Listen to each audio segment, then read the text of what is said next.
बातमी आहे लाडकी बहीण योजनेच्या जानेवारी मधल्या हप्त्यासंदर्भात। जानेवारी महिन्याची 15 तारीख उजाडलेली आहे, अर्धा महिना लोटलेला आहे, मात्र अजूनही जानेवारीचा हप्ता काही मिळालेला नाहीये। दरम्यान हा हप्ता नक्की कधी मिळणार असा प्रश्न लाडक्या बहिणी सरकारला विचारतायत। डिसेंबर महिन्यात 2.5 कोटी महिलांच्या खात्यामध्ये 1,500 रुपये पाठवण्यात आले, मात्र संक्रांत होऊनही लाडक्या बहिणींना जानेवारी महिन्याचे 1,500 मिळाले नाहीत।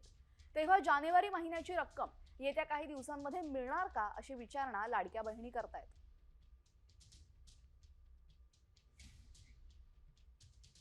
लाडक्या बहिणींना जानेवारीचा हप्ता नक्की कधी मिळणार याकडे त्यांचं लक्ष लागलेले। यासोबतच 2100 रुपयांसंदर्भात सुद्धा आता विचारणा होते, कारण की महायुतीने निवडणुकांआधी जे आश्वासन दिलं होतं 2100 रुपयांचं ते अजूनही पूर्ण झालेलं नाहीये।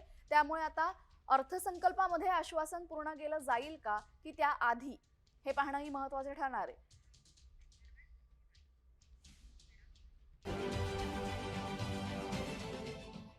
देश विदेशातील प्रत्येक घडामोडींचे लाईव्ह अपडेट मिळवण्यासाठी आता साम टीव्हीच्या सर्व सोशल मीडिया प्लॅटफॉर्मला लाईक, फॉलो आणि सबस्क्राईब करा।